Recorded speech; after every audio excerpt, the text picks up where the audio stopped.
I think we can already start. Thank you very much for joining the webinar on week 7 of the LORTA Design Workshop. My name is Anastasia Aladisheva, and I'm an impact evaluation specialist at IEU. This week, we are learning about using satellite data in impact evaluations, and I'm joined today by a colleague from the Food Agriculture Organization, Carly Petracco, who is an economist and impact evaluation specialist. A couple of housekeeping rules. As usual, please mute yourself when you're not speaking. You may ask questions throughout the webinar in the chat box, or you can raise your hand to ask the question in the Q&A session. Next slide, please. So in the first 10 minutes, we will go through the general aspects of satellite data, how they can be used in impact evaluations, what questions they can help answer, advantages and disadvantages of using this type of data. In the second part of the presentations, Carly Petracco will cover the 2 readings with you, followed by the discussions. Then we give time for 2 team presentations, the West African Development Bank in Senegal and the National Rural Support Program in Pakistan. Then we will have a Q&A session and finish with a quick quiz. Next slide, please. So what are satellite data? As you all know from its name, satellite data or satellite imagery is information about Earth gathered by satellites in space. Satellites deliver information about the surface and weather changes on Earth. Next slide, please. We know that impact evaluations are specifically focused on learning about the main beneficiaries, which are people, families, communities. When we want to learn about the impact of the project, in impact evaluations, we usually seek answers from the classical types of data. We go to the family and ask about their perceptions of the project, or about their living conditions to measure their well-being, their access to food, weather information, etc. We can also go to the village chief or community leader, representatives of farm organizations or female groups, as you see in this picture, and ask questions from the communities. So depending on the nature of the project, we can seek answers from different actors. We can collect quantitative data, for example, household income, or calculate resilience index, or we can also collect qualitative data from the focus group discussions. For example, to understand the farmers' perceptions of the project. And also to understand a little bit the mechanism behind the hard numbers. This is called a mixed methods approach, and we use it to get a fuller picture of the impacts from the project. However, in the recent decades and with the current pandemic, the complementary use of other types of data becomes more convenient. For example, satellite data. First of all, it may not require face-to-face interactions. And this pandemic showed that we need to utilize other types of data rather than household surveys. Secondly, it's not affected by biases. For example, language or gender differences between the respondent and the enumerator, or bad weather during the interview, or other types or other things that may impact the survey. Another challenge with the household data collection, that at times we cannot collect data from the hard-to-reach places or areas under conflict. This is where satellite data would be most useful. Next slide, please. But what kind of questions this data may help answer? One of them is, what is the impact of the project, for example, on forest cover or crop yields? These pictures illustrate how satellite data can provide information about deforestation and reforestation of the Amazonian forests in Latin America. Next slide, please. Another question, for example, what is the impact of the project on household wealth or community wealth? Recent academic research has shown that day and night lights seen from above could be a good indicator of economic development. They could also help understand the vulnerability of households and potential damage that could be caused by natural disasters, for example, flooding. For example, we can see and we can measure the density of population along the rivers and coastlines and possibly predict migration flows. Next slide, please. This slide summarizes the key utilization of satellite data. So the examples that I provide in two previous slides, you can see that satellite data could be used as an outcome variable in the program, in the program theory and impact analysis. So for example, crop yields or forest cover measured by various indices. New technologies also allow us to measure air pollution and greenhouse gas emissions, which could be more precise by using satellites than traditional methods. We can also estimate long-term impacts if we analyze several waves of data. We may also measure spillovers or effects of the program spilled to the neighboring areas where the project or program didn't take place, but where we may see impacts as well. Secondly, we can use satellite data for targeting. What are the areas most in need? Where should the activities be targeted? Thirdly, we can conduct retrospective impact evaluations or evaluations for the projects that are already completed. So the good thing about satellite data is that it exists not only, we may not only use it to measure sustainability, so using several waves of data in the follow-up after the project, but we also can go back in time. So we can download this data for the previous periods. And finally, we can use this data to select a control group. So areas with similar pre-programmed characteristics and use it for further quasi-experimental impact evaluations. Next slide, please. Of course, these data come with disadvantages. First of all, it may not be applicable to all the project or programs. For example, with this data, it's very difficult to measure health, nutrition, food security, perceptions, socio-cultural traits, or any other impacts. So it depends on what are the key outcomes that the project is expected to achieve. These types of data may not be cheap if we need high resolution. And especially for high resolution data, we may require strong data science skills or computational power. So in order to download even this type of data, there are lots of data points. So usual Excel or any traditional statistical software like Stata that we use at IU and C4D, it may not be sufficient for this. So you may need to have programming skills and use, for example, Python in order to cut your data for your project locations. And finally, there are ethical and privacy aspects of using this data. So we may still want to get the consent of the households who live within the data grid, which we use for the evaluation. So some of the sources of satellite data you may find in the other presentation of this topic. I now give the floor to Carly, who will discuss the two suggested readings. Over to you, Carly.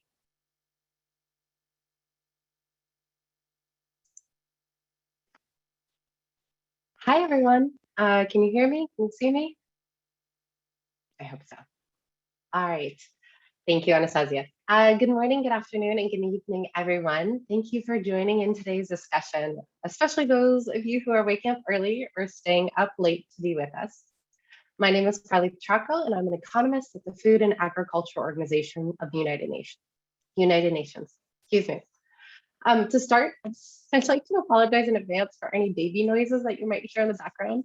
My 1-year-old is home in isolation after one of his teachers tested positive for COVID. Hopefully you'll only hear adorable noises, but if they aren't so cute, I'm sorry. Also, I apologize in advance because I have a cold and that may result in some coughing and sniffling. Okay, With that out of the way, let's get started. So you may have noticed that the two readings for this week aren't very technical. A bit to Anastasia's point, I tried to point you to concise articles made for those of us without degrees in geographical information systems. While I feel that everyone here can read about and learn how to apply theories of change and other elements covered to date in this workshop, I can't teach you how to be a remote sensing specialist in the course of 20 minutes. The fact of the matter is that if you decide to utilize satellite data in your impact evaluation, you'll need to bring on board a specialist. So while I can't transform you into a GIS expert, my hope is to get you excited about the potential value added that spatial data can bring to your projects. And that value added I'm referring to is more than just climate models or forecasts that you probably already included in your project documents.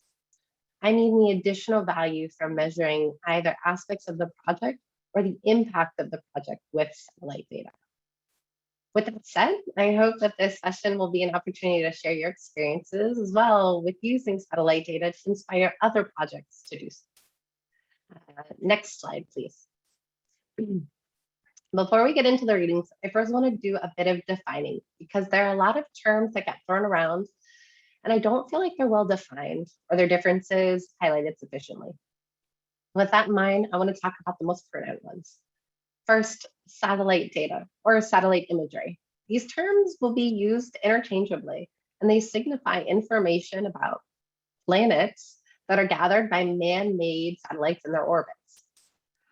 Earth observation, which is a subset of satellite data, encompasses satellites that deliver information about the surface and the weather patterns and changes that occur on our planet, Earth.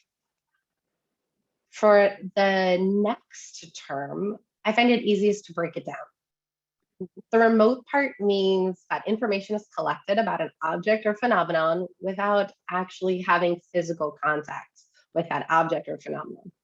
And the sensing part refers to the information or data that's collected, more specifically, emitted and reflected radiation. So why do we care about emitted and reflected radiation? Mainly because it tells us a lot about what's happening on the ground. For example, the most common source of radiation measured by remote sensing is reflected sunlight. One way that we measure the health of plants and trees on Earth is through the amount of sunlight that they reflect.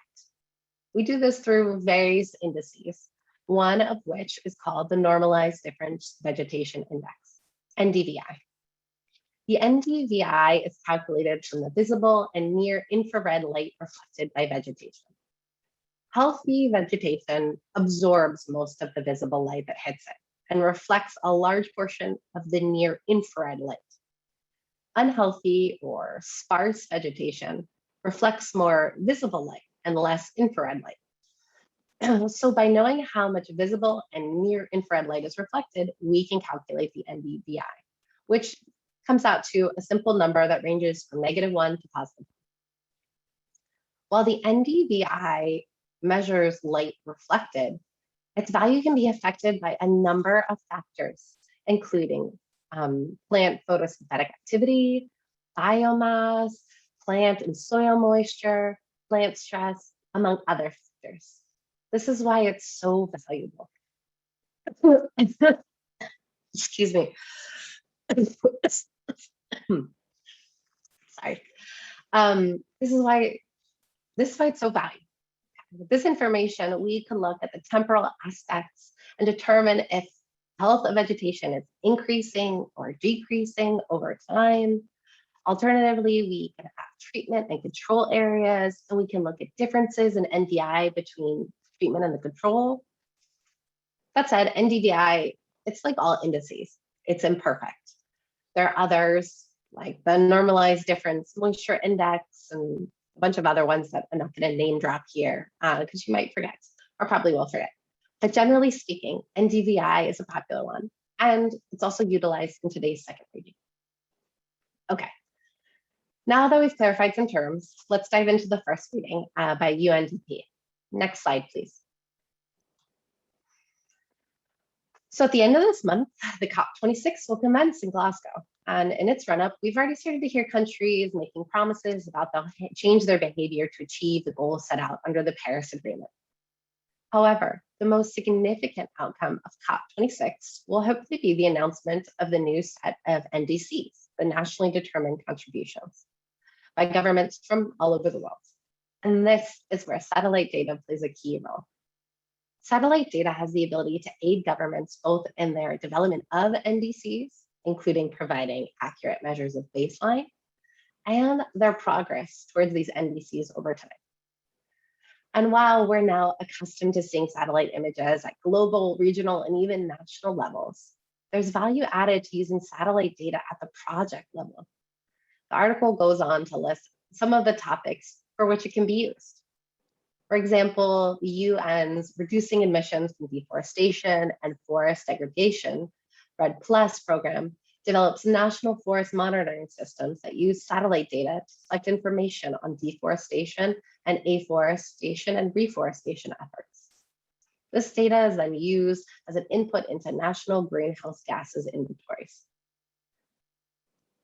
Okay, I'll admit that reforestation is a pretty obvious way to use satellite data.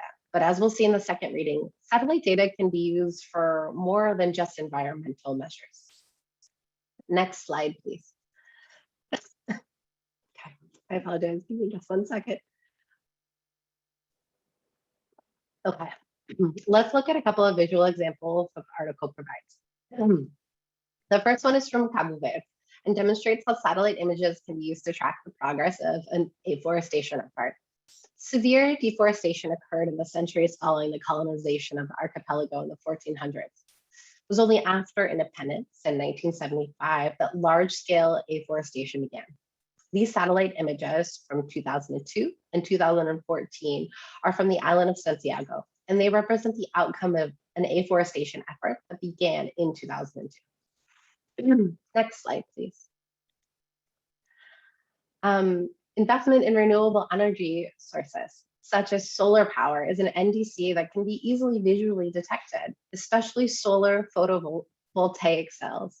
In this example from Vanuatu, we can count the number of cells constructed between 2014 and 2017.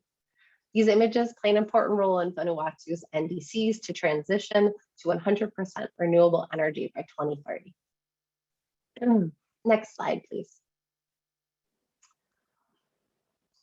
Satellite data is a lot more than just observing.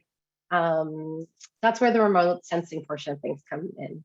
So take these images, for example. They come from near Alexandria, Egypt, and show vegetation health, more specifically crop health by a soil adjusted vegetation index. Red represents the least healthy, and green all the way to dark green being the healthiest. The information we're observing is at the plot level, information that can be fed back to farmers. Coupled, say, with information about weather models, these farmers could be adapting their practices in real time to increase production and better prepare for severe weather events. Next slide, please. Okay, with that, I want to wrap up talking about this first article and move into the discussion. I'd really like to know, and please feel free to put your answers in the chat here, just you know, from the beginning, were people already considering using spatial data as a means of measurements in their projects? If so, maybe you can tell us what you planned to measure, whether it was a process measurement, you know, maybe number of trees planted or photovoltaic cells constructed, or maybe it was more on the impact side of things.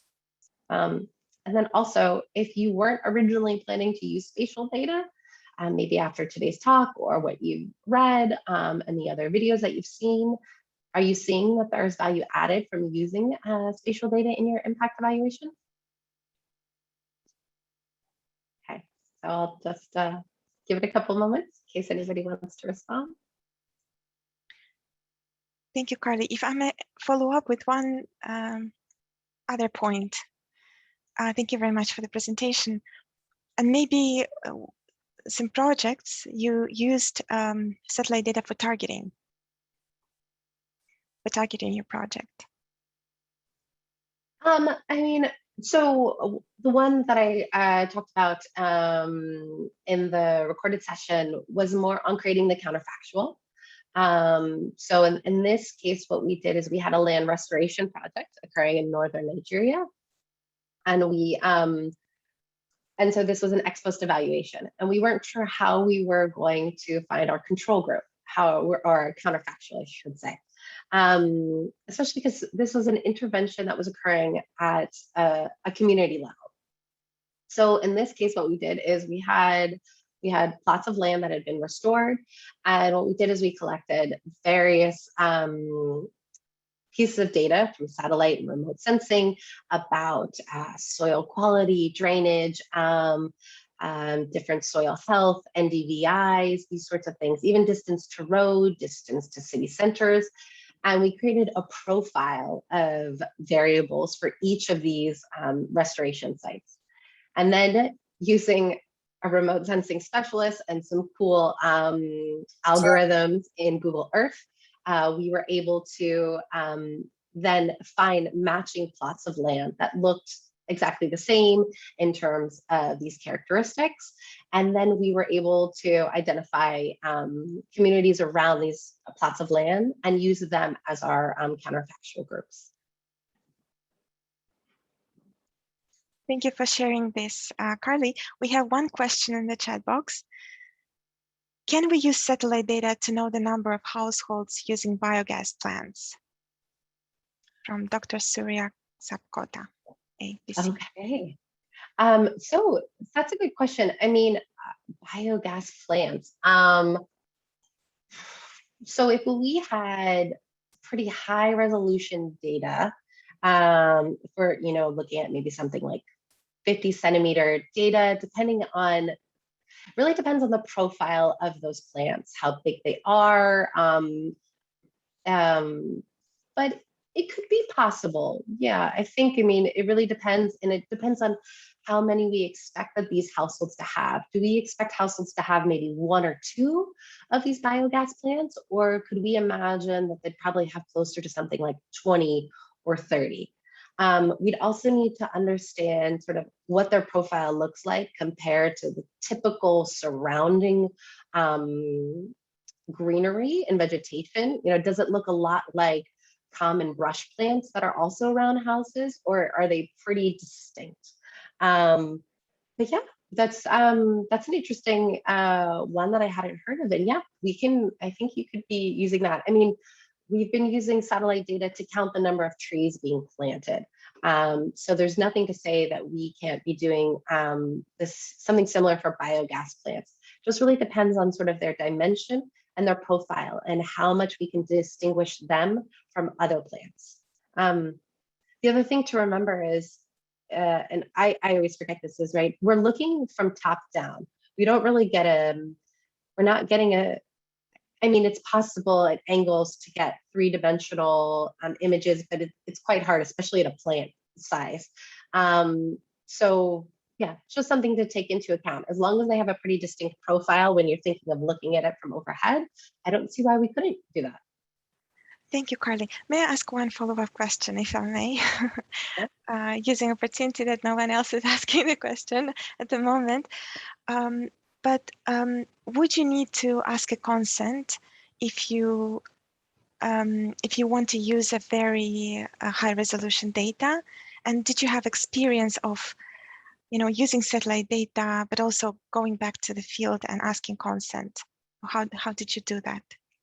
Yeah, that's so hard. I know. And I knew you were going to bring this up. But it's such a great question. And I don't think anyone has answered it very well, because if we're honest about this, I mean, anytime that we use high resolution data, we should be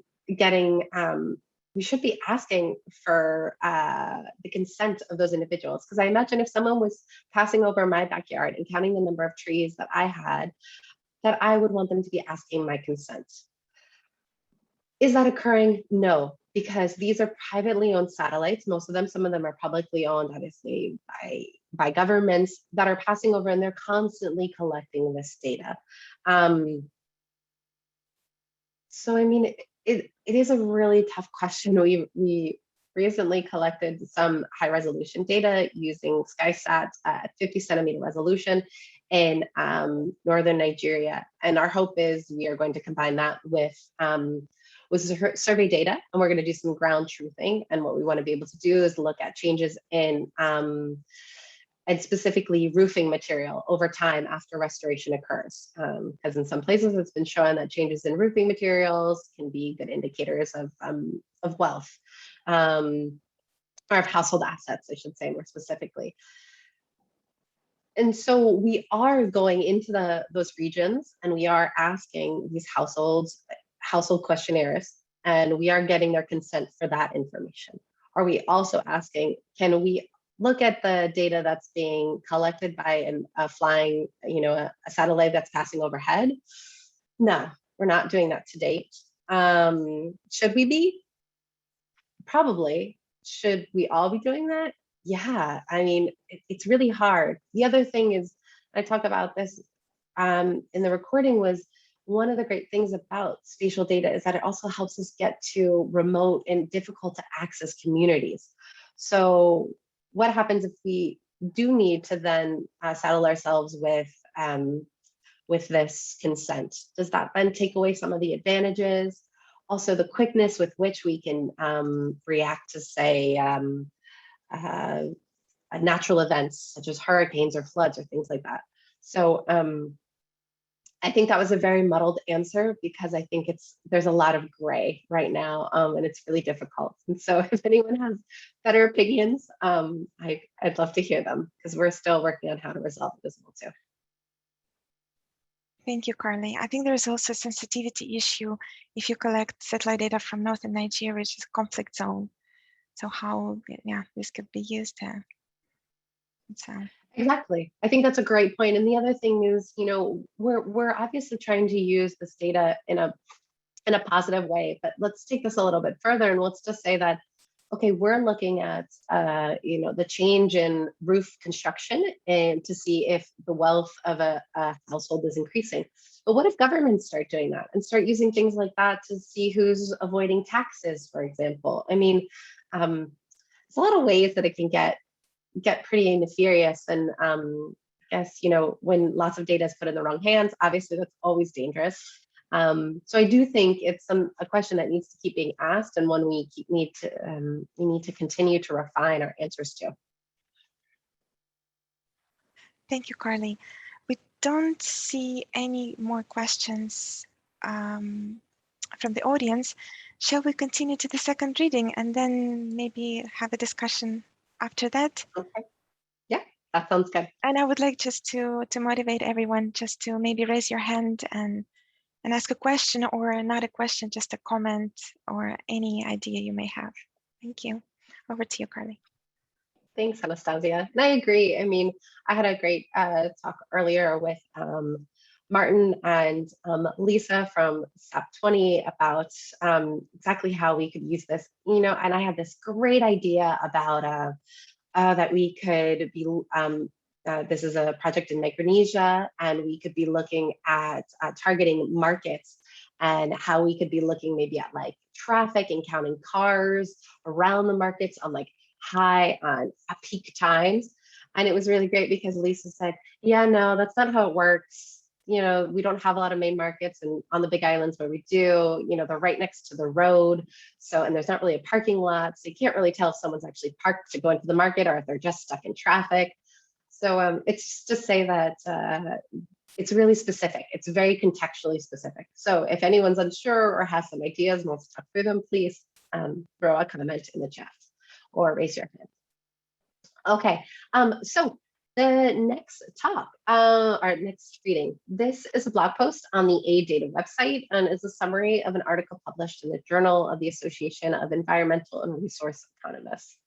The blog post and the article focus on the relationship between investment in village infrastructure and socioeconomic and forest changes in Cambodia.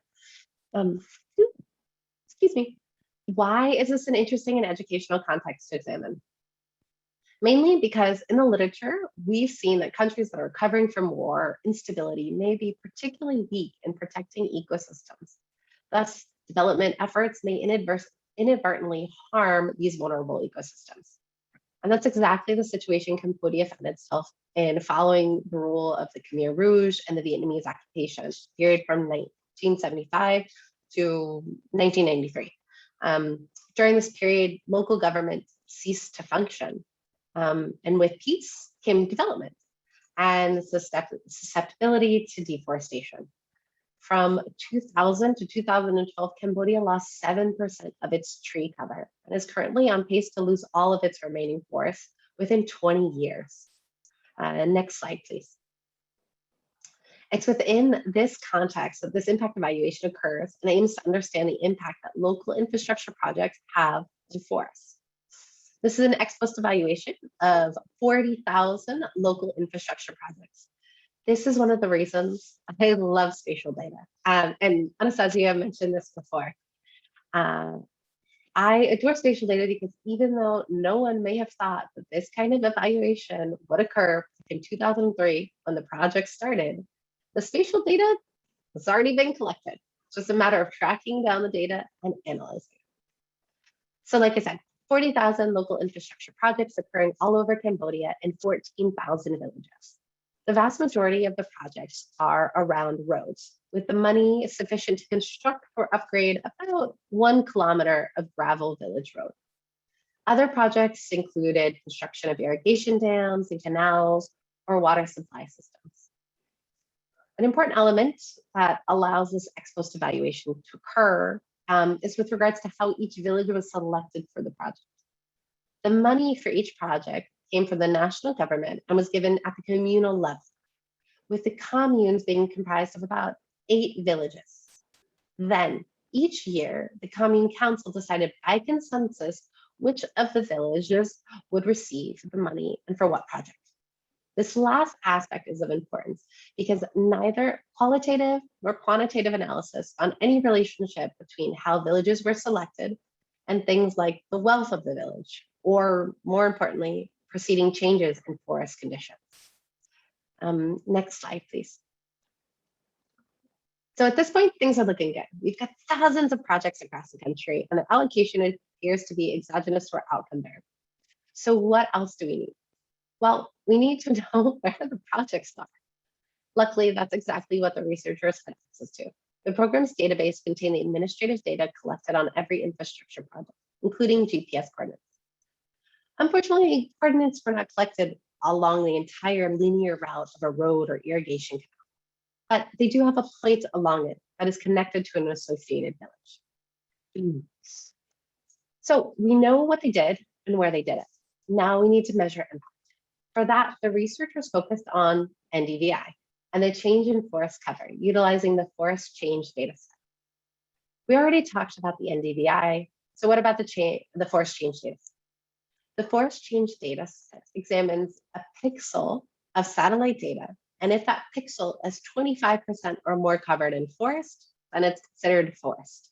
If it's less than 25% forest, then it's classified as non-forest, an easy binary variable, 1 or 0.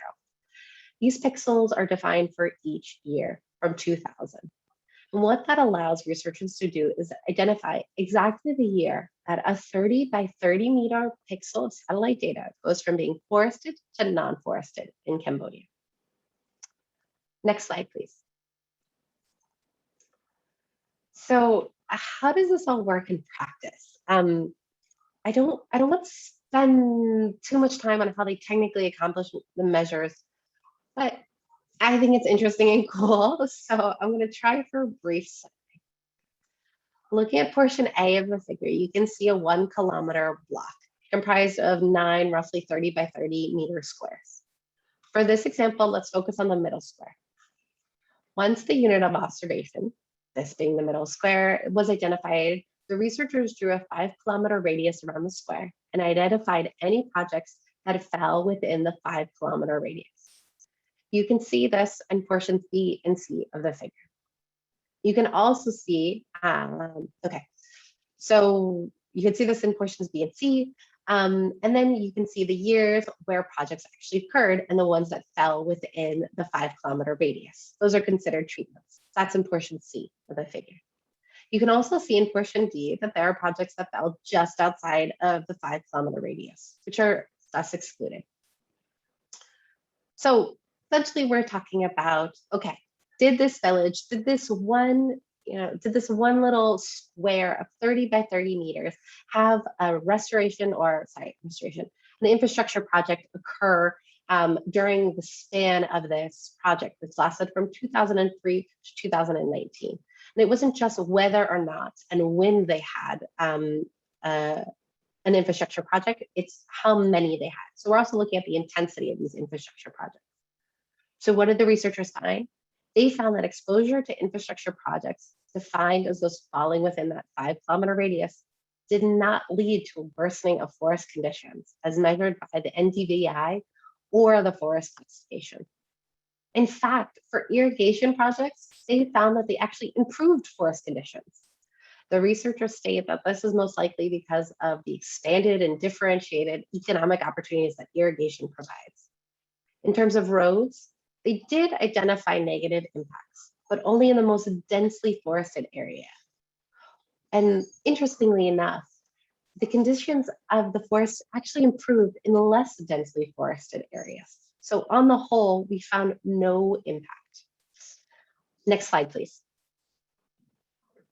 So the researchers also wanted to look at socioeconomic changes over time. However, they didn't have a baseline or an endline household questionnaire from which to work. Instead, they utilized two creative sources of data. First, the nighttime light output as measured by the National Oceanographic and Atmospheric Administration. This has been used in several impact evaluations, especially those looking at the impact of infrastructure investment. It has been shown to be positively correlated with GDP, household consumption, and asset wealth. So I should caveat this with the fact that some research has found that the nighttime light to perform less well at subnational levels. That said, the researchers didn't just rely on this measure alone. They also used administrative data gathered from comments. Specifically, they looked at infant mortality as the primary outcome measure. In the article they talk about this, but there's a couple of reasons they use this. It's a very distinct and significant event, so they don't expect that underreporting would occur. So this is what they gathered, and this was data that was already being gathered by the government. So what were the results? They found that rural road projects were found to have a positive impact on nighttime lights, which we can surmise these results from an increase in economic activity. However, irrigation or other types of projects didn't seem to have any impact on nighttime lights. As for infant mortality, rural roads again had a significant impact on decreasing the reported rates of infant mortality, while other projects did not appear to have any impact. Next slide, please. So my aim with sharing this reading with you is to highlight the creative ways in which satellite data can be utilized to measure impact. Again, it can't turn you into GIS or remote sensing specialists, which is why I try to shy away from getting into how they technically measured their impacts. That said, I think this article is a great way to highlight what can be done and that there are interesting and different ways to use satellite data. So with that, I'd love to hear your responses to the discussion questions or to anything that I've talked about so far or to ideas that you might have on your project, anything to that extent. Okay. Thank you. Thank you, Carly. We have one comment in the chat box from FP60, Caribbean Community Climate Change Center. Just to assist with Dr. Surya's question, a unique identifier, such as a square with a particular color, can be placed on top of the plants so that it can be picked up by satellites. But I guess it comes to the question of how small the grid can be. So how high the resolution can be, right? Yeah, exactly. And how, so we're looking at, and how defined it is, I mean, it's also a problem. So we could, how do you attribute, if you needed to, for example, attribute how many plants go to a specific household? So there's two things. Can we count the number of plants? Yes, we can if we have high enough resolution data, okay? Do you want to understand whether those plants belong to which households? Well, then we would need to know, we need the GPS coordinates of those households. And then ideally, we'd also have something like the GPS coordinates for the perimeter of that household's land. So we would know which plants belong to them and not to their neighbors. And so that's getting really specific if your intervention is, say, at the household level. So you'd have instances where one household is being encouraged to plant biogas plants and their neighbor isn't.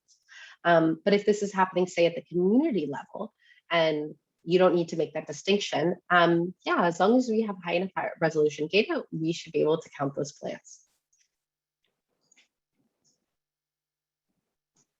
Any other questions or thoughts or ideas?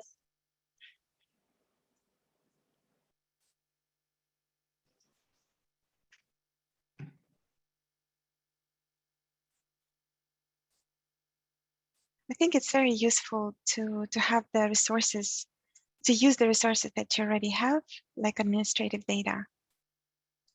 And there's more and more data that already exists and that, you know, could be used for impact evaluations. Yeah. Yes, I agree. Anastasia, it was interesting. We were talking this morning, like I said, about SAP 20, and we were talking about, you know, how would farmers use additional income from formalizing their work? And one of the aspects that Lisa in Micronesia was talking about was saying that, you know, people, one of two things: people buy cars, and people invest in their homes. You know, maybe it's going from a tin roof shack to a cement structure. And so that change in housing materials, that's something we could perceive with satellite data. But buying a car, you know, we don't need satellite data to be counting the number of cars we see in a community. That's administrative data. Someone buys a car and they need to register it with the local government. So that's already administrative data that's sitting there waiting to be plucked out. It's just understanding what's going to be of value to your project.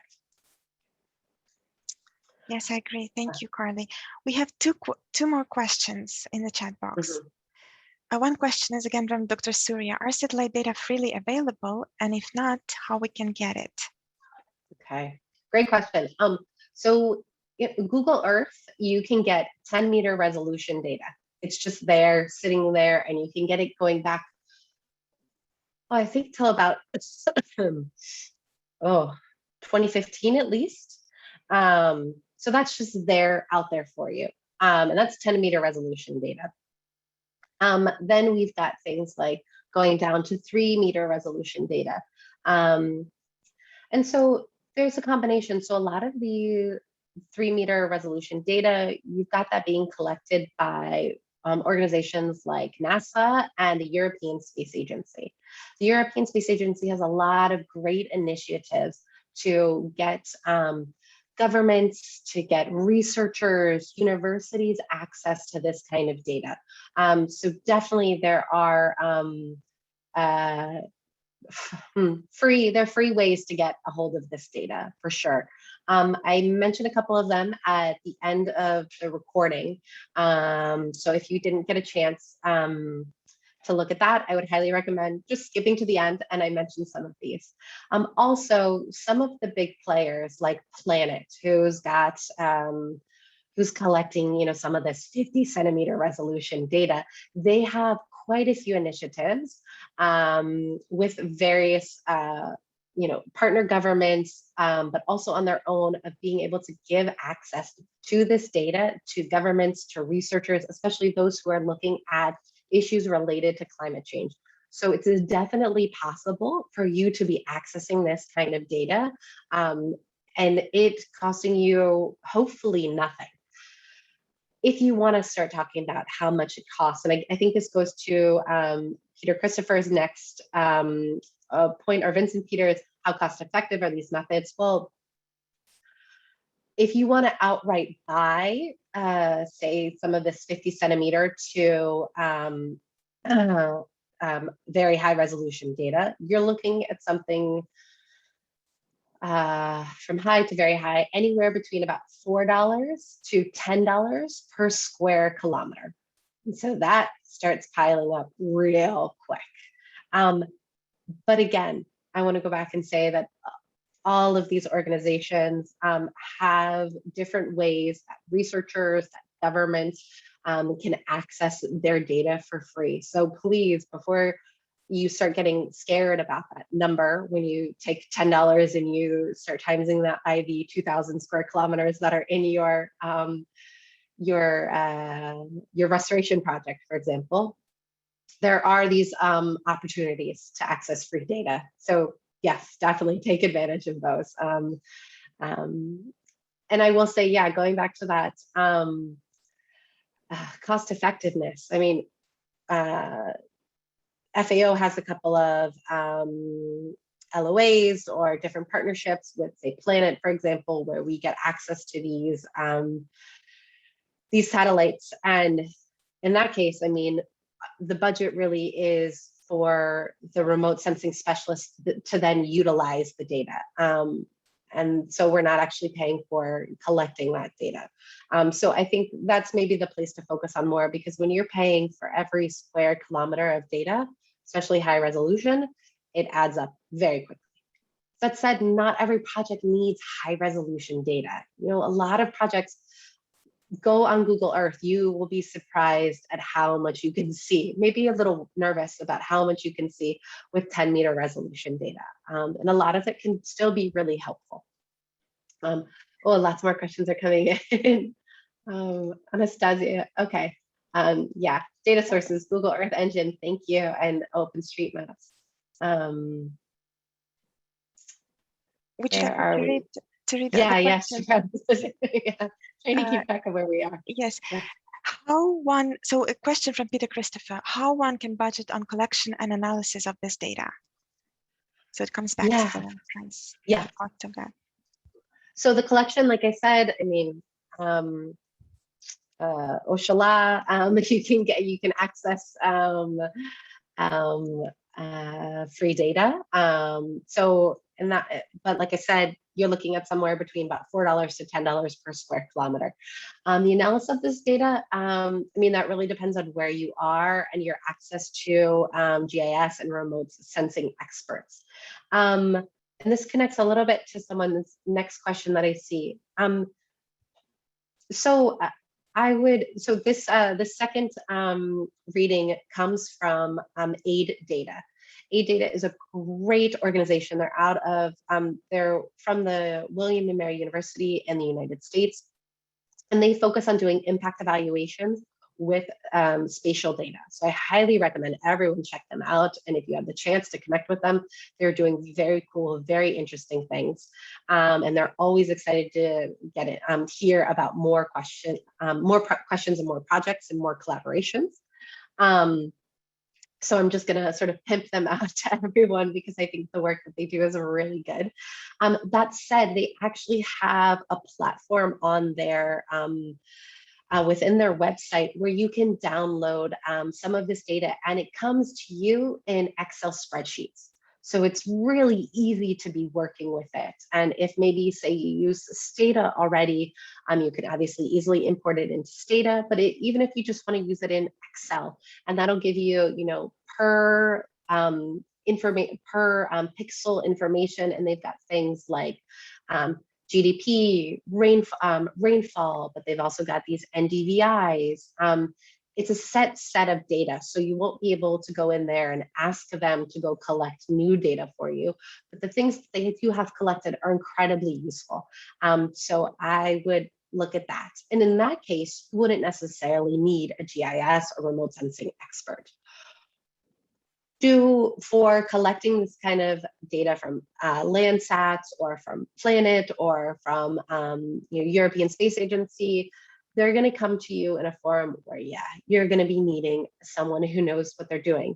And also, I should say, if you're using really refined data, so if you're getting to high resolution data, if you're getting this 50 centimeter stuff, that's big.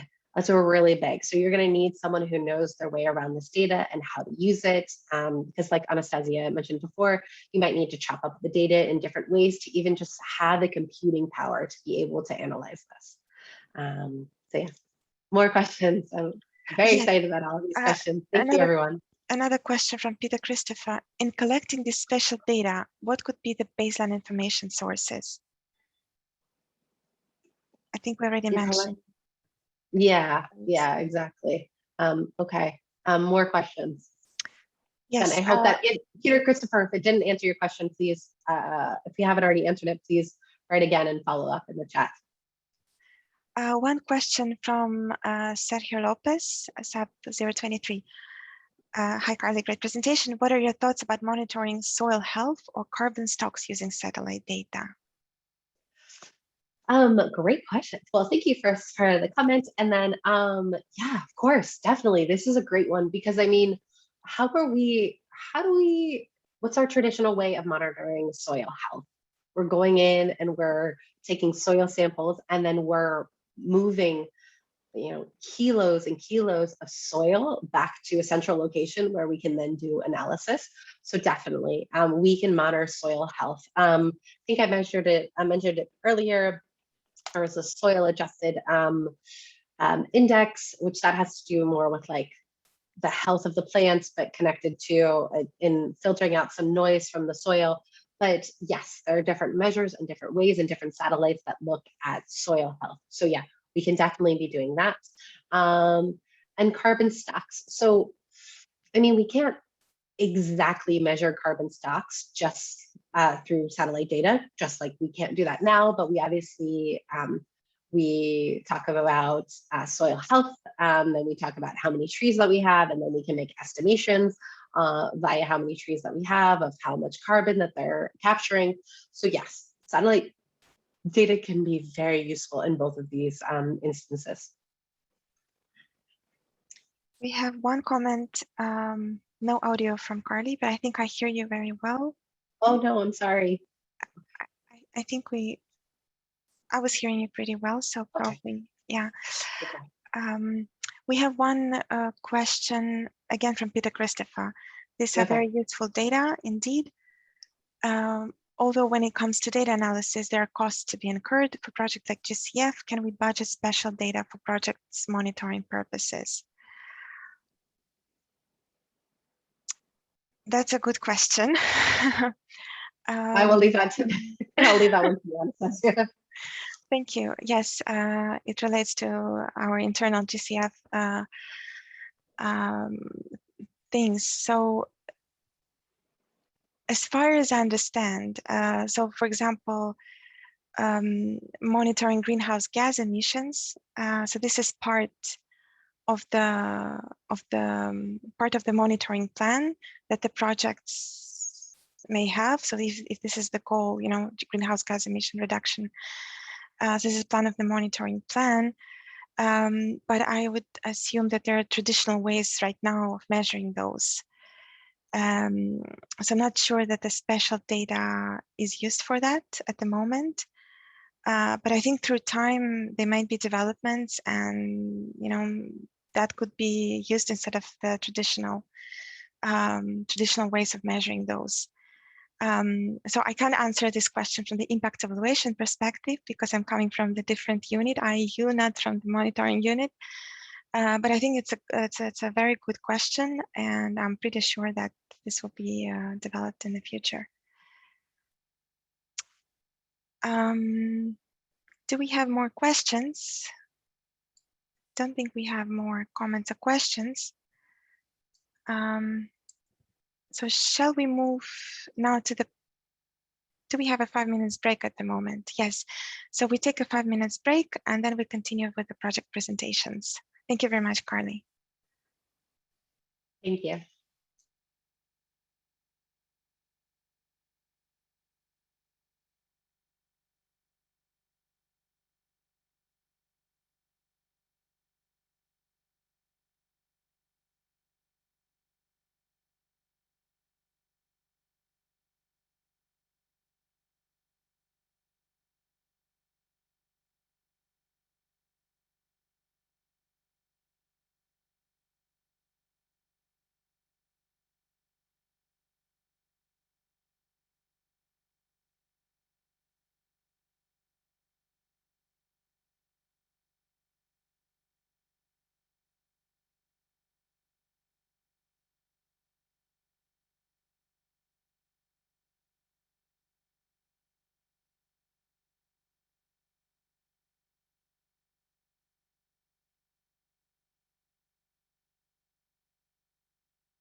Welcome back, everyone. I think we can already restart. And we now move to the project presentations. And I first welcome Djibril Habib from the West African Development Bank in Senegal for your presentation. Over to you. Okay, thank you, Anastasia. Hi, everybody.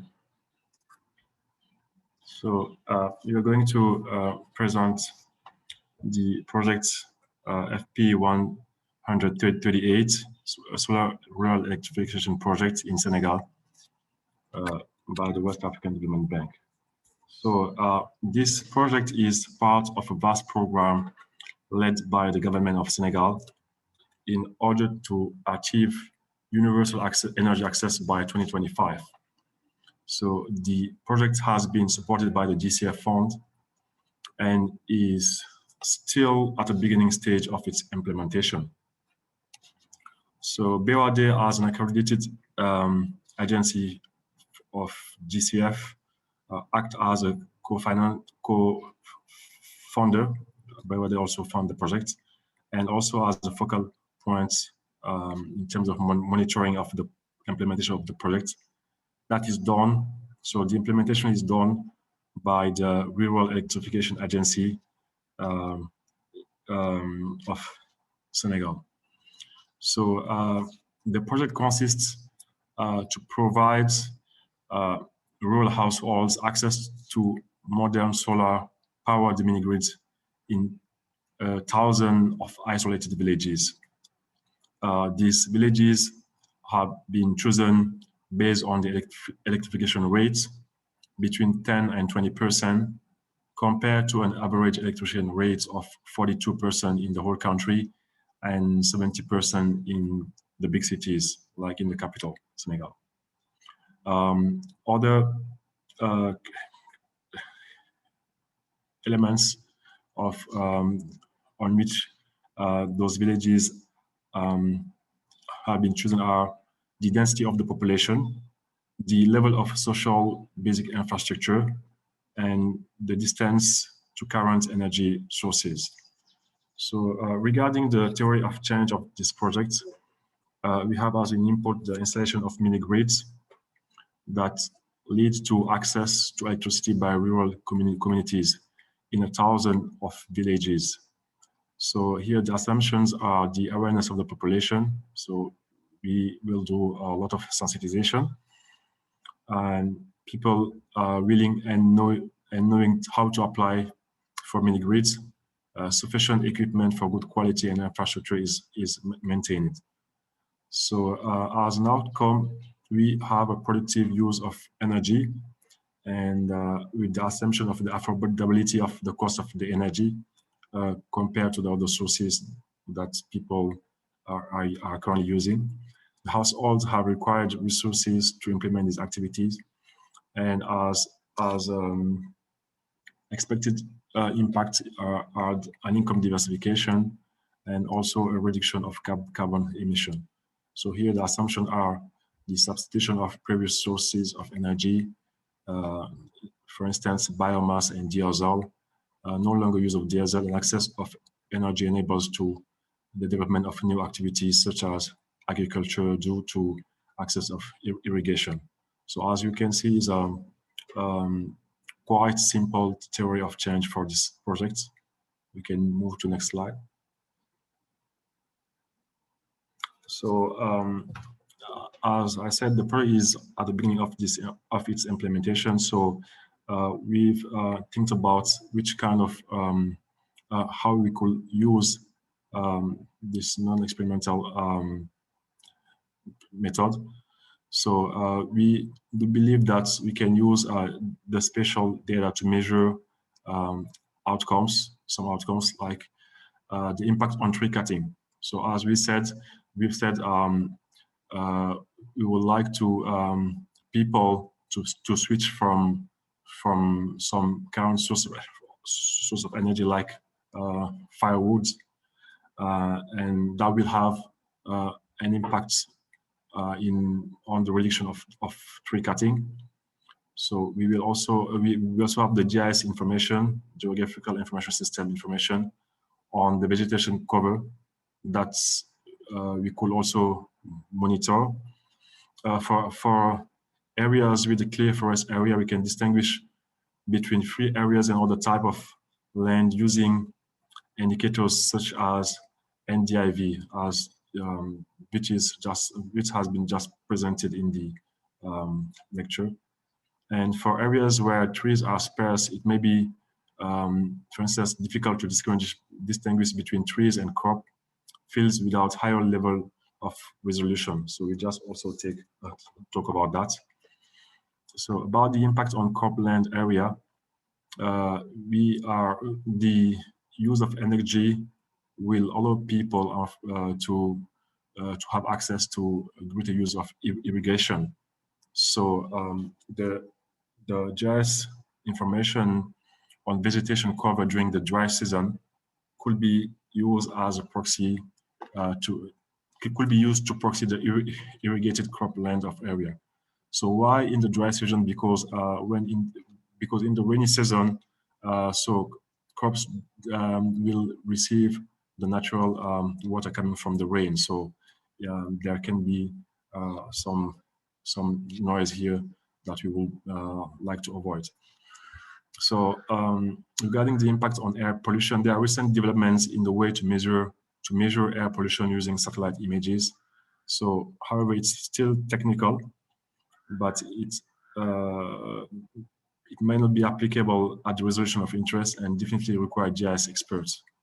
And lastly, we will have the street lighting. So one objective of the project is also to promote solar street lighting in those zones. So GIS information on night lights could be used to monitor changes in street lighting also. So can we move to the next slide, please? So here are a number of data that we will want to measure regarding matching or explanatory variables of interest. So we'll collect the GPS location of mini grids to compute distance to infrastructure. So that will allow us to know or to see if there is no if the population are not acting differently due to the distance to the mini grids. We will also want to have information about the population density, the distance to rivers or underground sources to see if there is other means of irrigation, the distance to road and road density, the trends, variability and deviation in rainfall and temperature, and also the soil characteristic may also impact the expected outcome and the water evaporation also regarding the type of soil that we have. Okay, so that's in sum all for this presentation. Waiting for a question. Thank you. Thank you so much, Jibo. We have one question from Peter Christopher. Can you please show the previous page?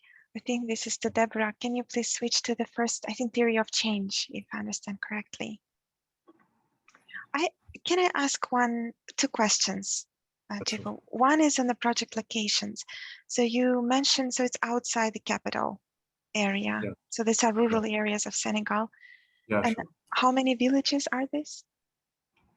So we are targeting 1,000 of villages, but there are more than 1,000 villages. So there are tens or hundreds of thousands villages in the whole country. So we are just targeting those where the electrification rate is very low. Mm-hmm. Okay, this is interesting. So it's a large project. One maybe follow-up question I have on the cost. So for the people to use, to switch from diesel to electricity, the cost of electricity should be low, right? In comparison to diesel. Could you please, comment on this, on the cost benefit kind of analysis between using old sources versus new sources? So regarding to if I take the case or the example of two main sources, let's say diesel and firewood, right? So the diesel is already expensive, but if there's no alternative, people are still using it. So if we have a source, other type of energy, for instance, coming from the mini grid, so for sure people will easily move from the diesel to this type of energy resources. So when it compared to the firewood, so it might seem free of cost because people are just going to cut trees and use it. So there it will be more complicated, but the government have decided to give some subsidies to lower the cost. So there will still be a cost, but it will be not very expensive because we are talking about rural places where there's not a lot of economic activities. So that's what I can say. Thank you very much, Chipo. You're welcome. Hello? Yeah. Yes, Peter. Hello, yeah. Oh, thank you. Actually, this is a very good project. It has been presented by someone from Senegal. But at one point of, I wanted to know, there's been a challenge of people switching from the electricity that has been on the main grid to that mini grids. Okay. There comes a moment where the electricity of the main grid is cheaper compared to that of the off-grid or that of renewable energy. Or sometimes if the government is producing the energy using the non-renewable sources. So how the project is going to solve that kind of challenges if it is there? Okay, thank you for your question. It's very interesting. So actually, the places that have been chosen, as I said in the beginning, there are some main characteristics to choose those places, right? And one of them is the electrification rate. So those places have between 10 and 20% of electrification rate. So the energy is not there's not a lot of means of sources there. So that's why sometimes people are trying to use firewood or diesel. So the availability is a main challenge for those places. So as soon as we have these mini grids, so we assume that people are going to use them because there is not enough sources of energy in those places actually. Okay, may I add something to the presentation? Well, I'm from Boat. Yes, please. Okay, thank you.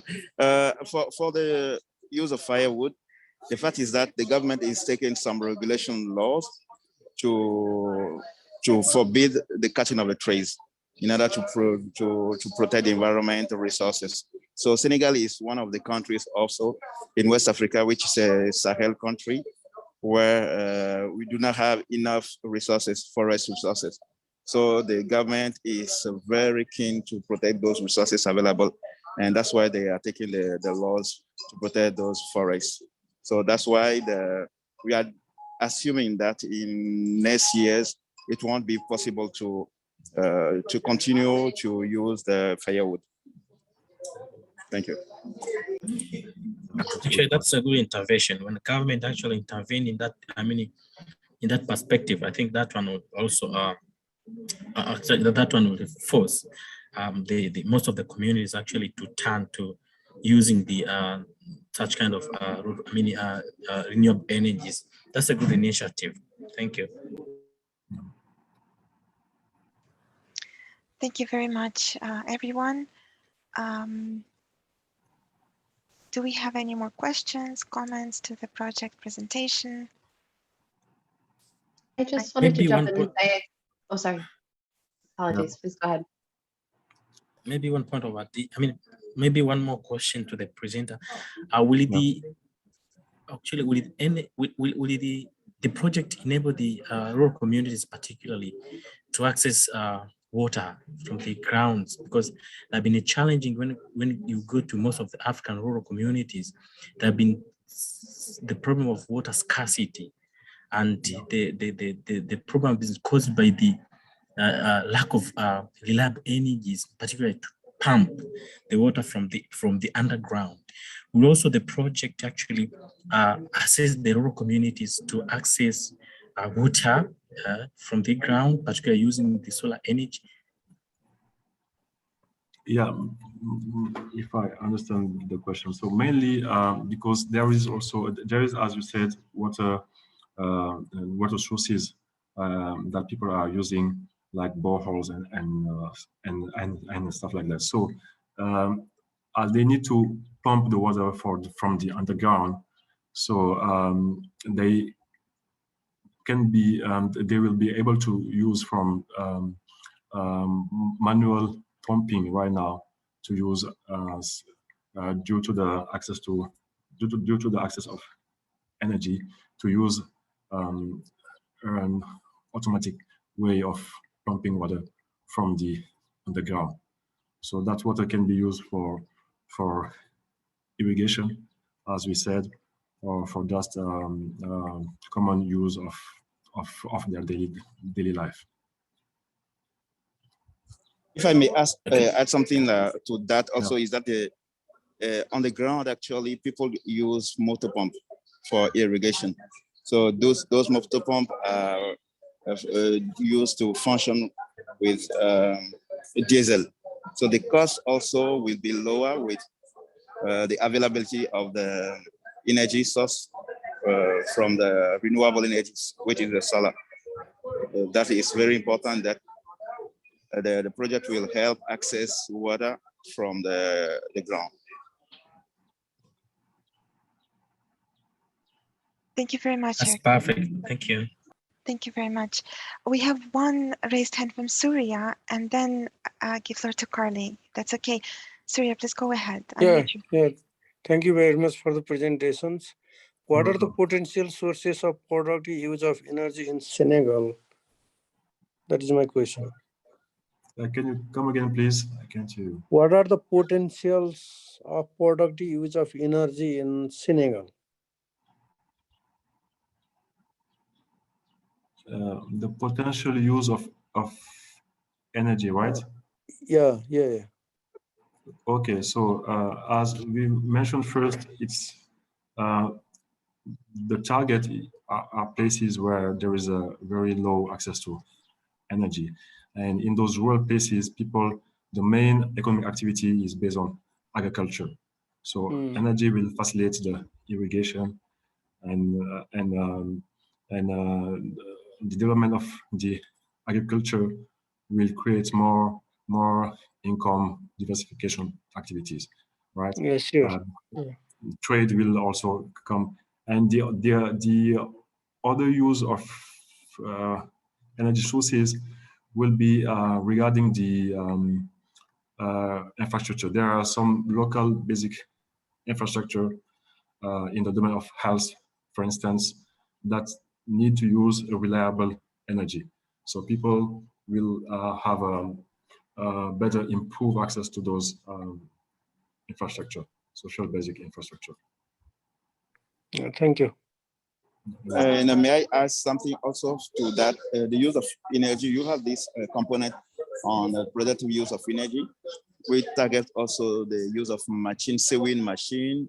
You have also motors. You have refrigeration of cooling of meats or food and water, which is very interesting in this country where there's very heat season, and so the potential is very high in those areas where that's why we have this production use of energy components also. Thank you. Thank you very much, everyone. We're running a bit out of time, and I just give floor to Carly. Carly, over to you. Oh, nothing. I just wanted to say, I think this is a great example of how satellite data can in these difficult to access remote communities. It's just, I think, a great example of where satellite data can really shine and can be really beneficial to the project. Thank you for this comment. I agree with you. I think we now move to the second project presentation from the National Rural Support Program in Pakistan. And I welcome Gafar. Thank you, Anastasia. Thank you for giving me the opportunity to speak. Can I start? Yes, please. Okay. Thank you. So in first 1 or 2 slides, I will try to explain, would like to brief about this project, and then we'll go to the slides related to the satellite. So this project is about climate smart villages, and basically there are 3 major components of this project. One of the component is climate smart agriculture, another is focusing on irrigation, which is actually focusing on water, and third one is forestation. So basically for this LORTA workshop, as we have discussed in our breakout sessions, so we were recommended to focus on one of the components. So we decided to focus on agriculture component, and then decided to focus on designing the impact evaluation, particularly for this component. And so throughout all those breakout sessions, we have been discussing only this component. So this particular component, I will just try to brief it. That so, and despite many other inputs, sub-inputs, sub-activities, there are 3 major activities of this particular component, which will overall will help us achieve the goal of this project, which will lead to make the communities, farmers, climate resilient. So one of the activities to offer climate smart agriculture training session to the farmers, and then second one is to give farmers access to the climate finance, and the third one is linking farmer with the service providers, like access to the agriculture services, information like weather and etc. And we are assuming that farmers are financially constrained at the moment, and farmers are not sufficiently informed about the climate smart agriculture at the moment. And we're also assuming that farmers practice, once the project will start, farmers will participate in trainings and are convinced of benefits from practices. So, I mean, there are many other assumptions related to these activities we haven't included. So, once we will do these activities, we have assumed that this will achieve 3 major outputs, which includes that farmers will adopt improved and climate smart agriculture practices. Second one is that farmers have improved access to financial services, and farmers have improved access to relevant information, which will be given to them through the access to service providers and then the trainings. And these outputs will lead to achieve the 2 major outcomes of this particular component, which is about increased and more stable yield, more favorable crop pricing. So, and this will then lead to the overall achievement of the overall goal of this project, which is about making communities more climate resilient. Can you go to the next slide, please? So this slide explains about the research questions and the indicators we mentioned. I will try to just briefly explain some of them. So under the outputs, as I mentioned before, so we have 3 listed down 3 questions, and these questions are that to what extent do the farmers adopt to the climate smart agriculture practices, and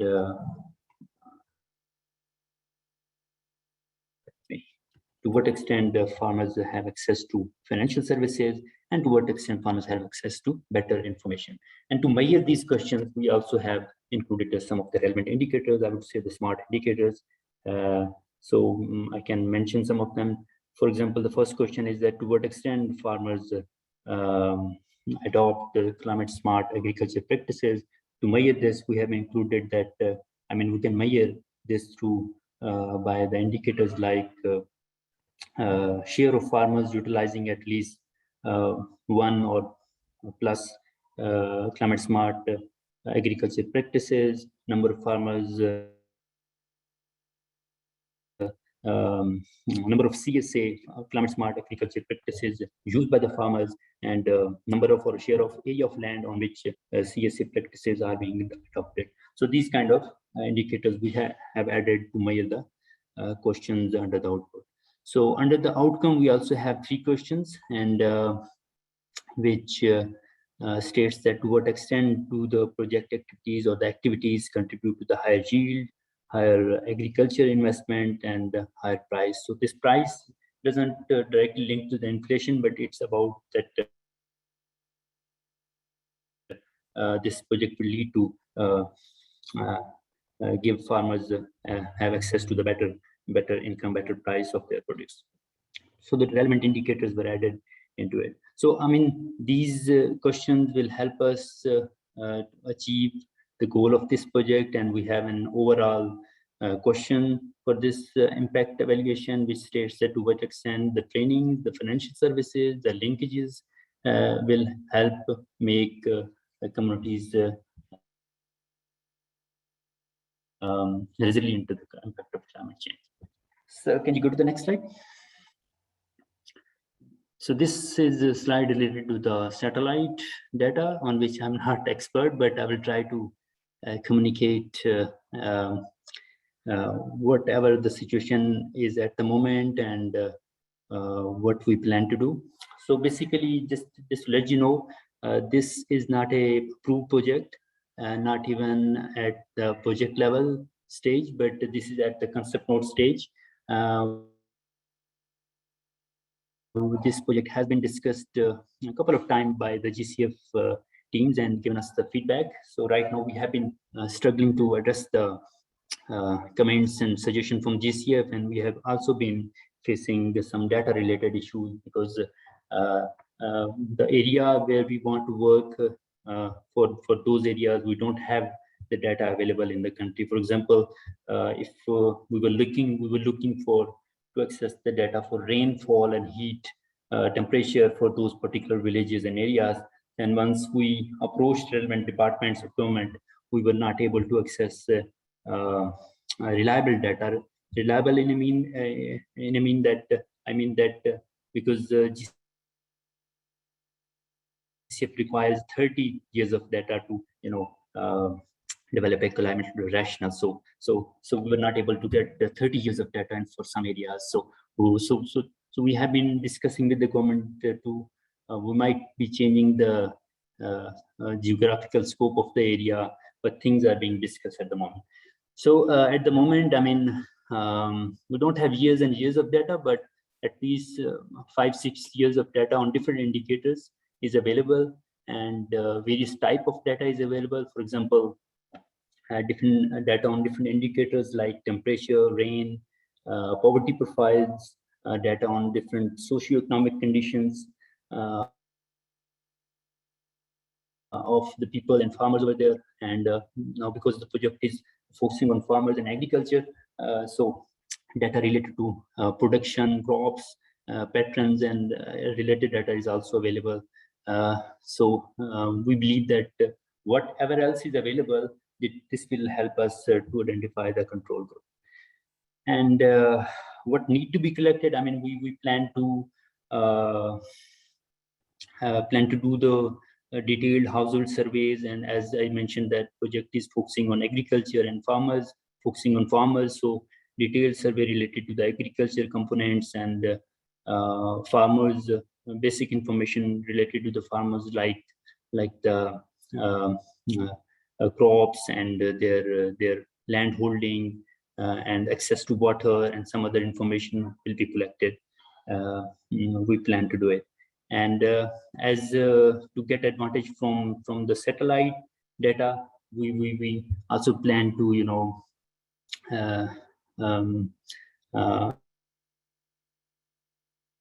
get benefit from this satellite data, and we might be getting some details like, for example, if you, I don't have a picture of the area, Google map of the area at the moment, but these 500 villages, 500 plus villages where we intend to implement the project, is kind of an arid area, deserted area where there's no excess of water, and but what we thought that we can compare these satellite images by the end of the project, which will help us,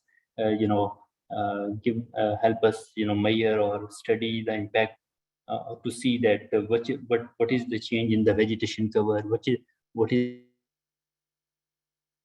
the change in the forestation cover, what is the change in the access to water in the area, because right now there's no water, there's no water channel, there are no ponds, but by the end of the project we might be able to see from the satellite images that there is excess of water and water bodies are passing from the area.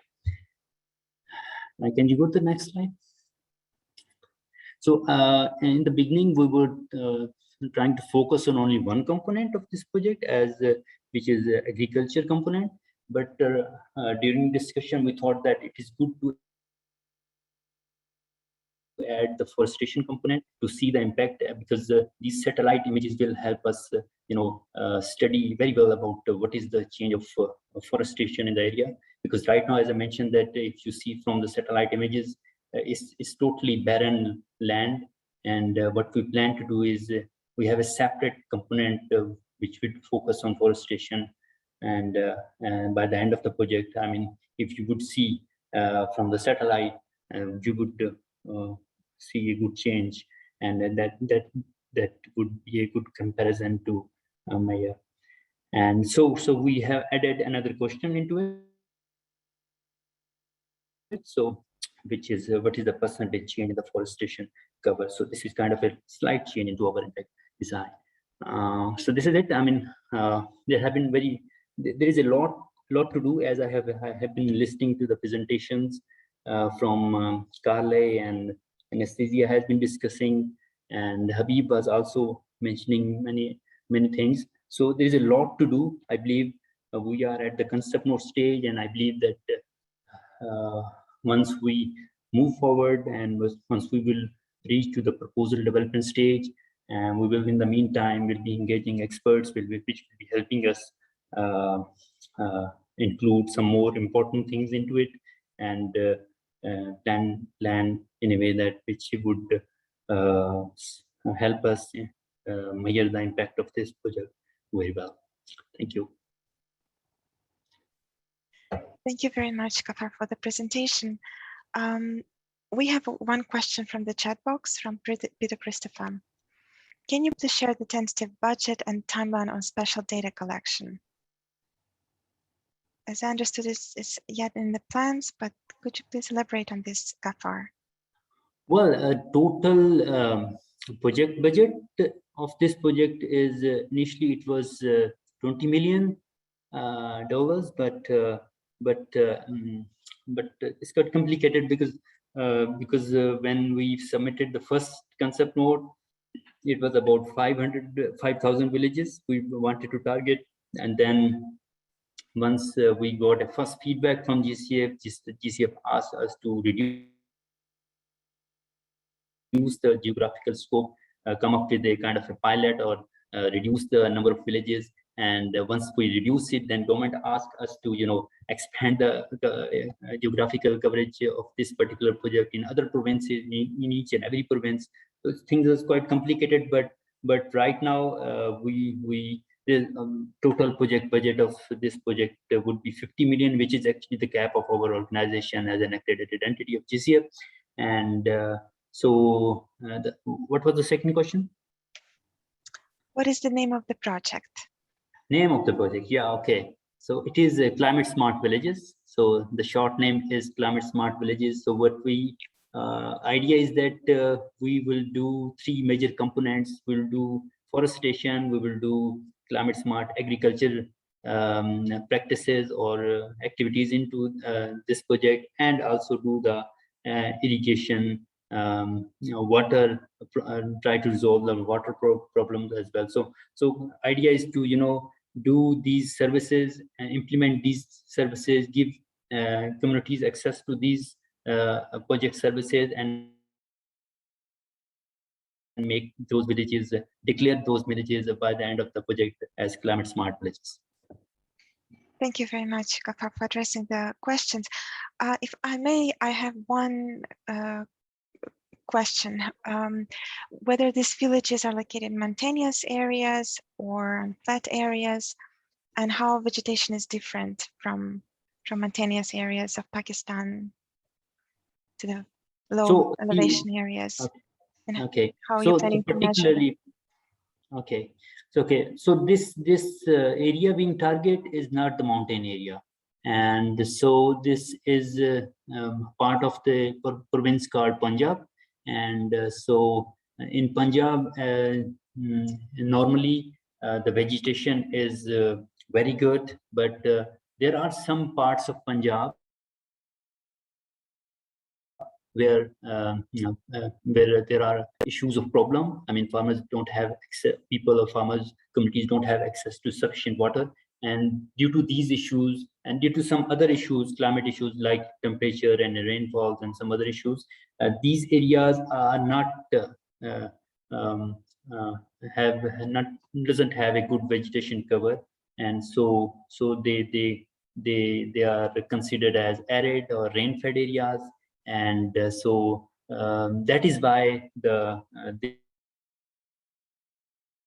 this area is selected to do this kind of intervention, so that climate issues are addressed in this area. And so we have done this type of particular small project in same kind of area in the same province, and that project was quite successful. And so that is why we thought that similar project with the GCF funding can be done in the other area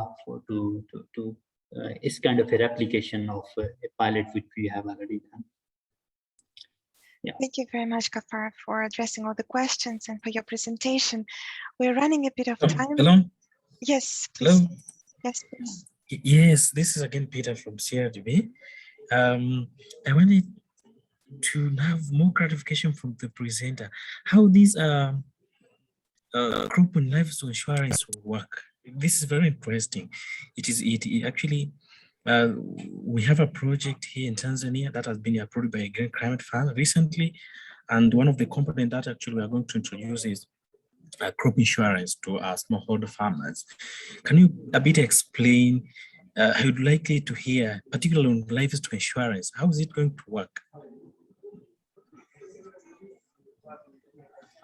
If I understood that you are talking about asking me about explaining the crop insurance, is that so? Yes, definitely.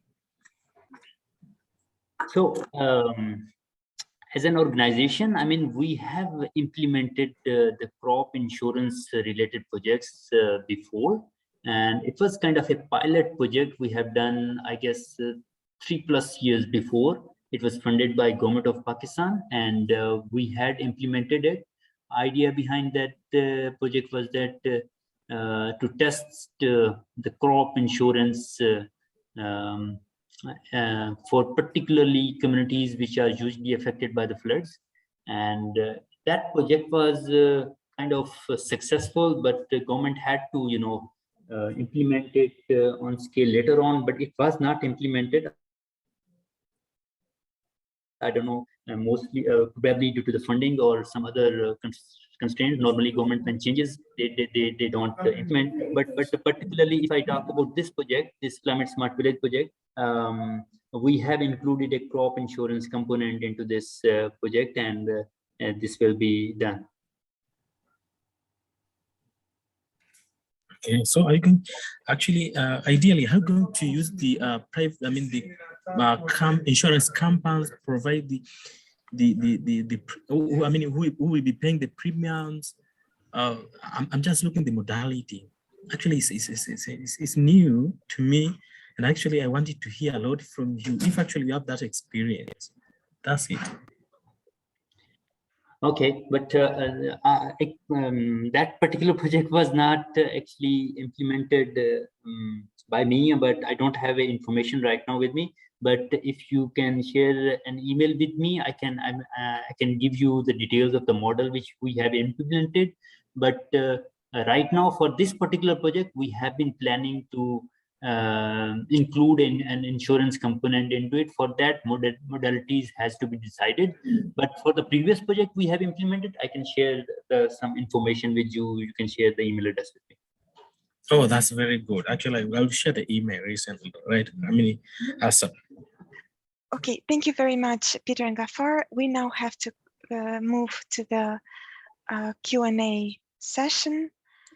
So please, if you have any questions left or questions that are left after the two presentations and two project presentations, please let us know either in the chat or please raise your hand before asking the question.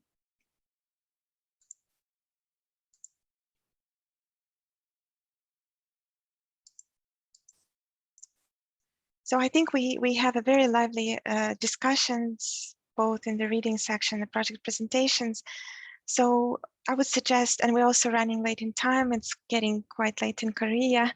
So we are moving now to the quiz. Deborah, it's over to you.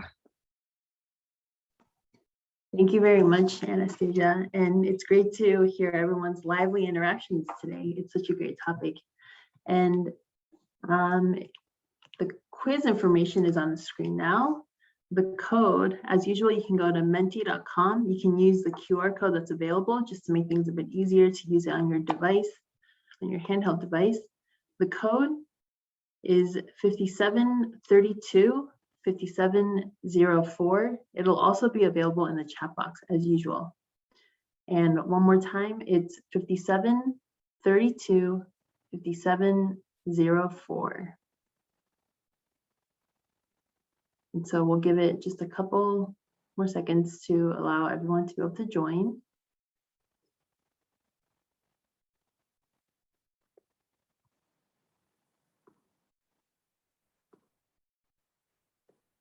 (5732 5704). And let's begin. Okay. I'll give it 5 more seconds to let some more people join.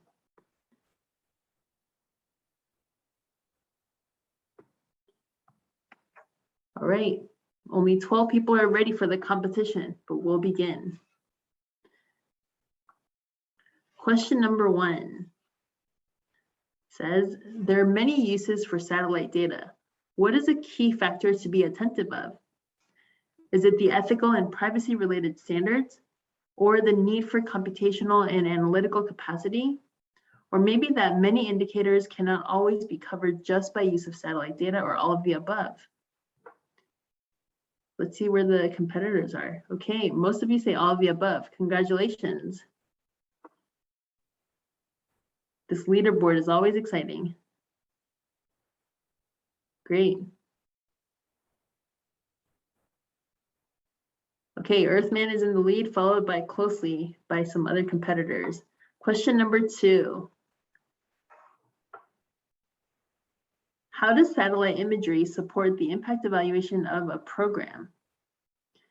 Is it providing deeper understanding of global context, measurable long-term effects, or a focus on geospatial data completely apart from socio-cultural factors?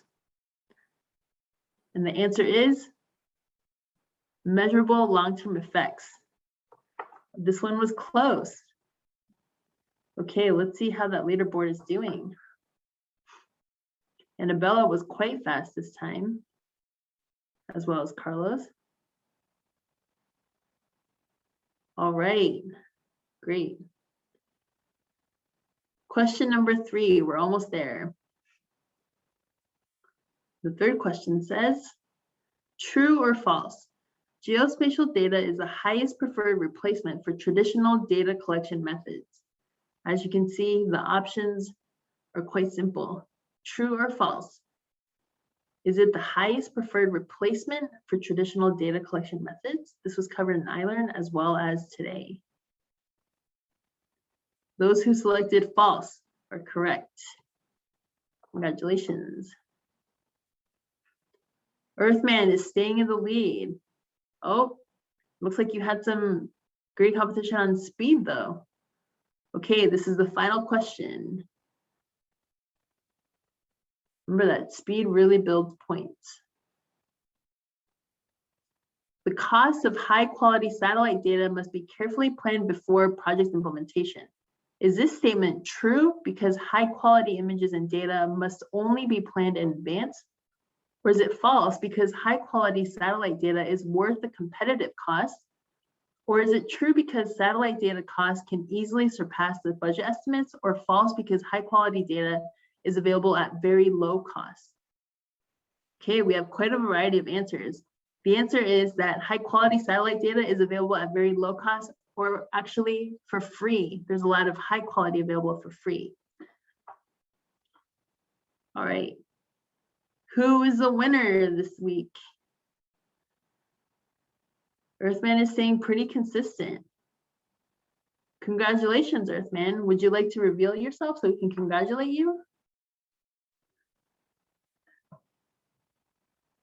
Okay. Congratulations. Okay, we're gonna take this opportunity to take the group photo. I'll stop sharing the screen so that we can all see each other, turn on the cameras for the group photo.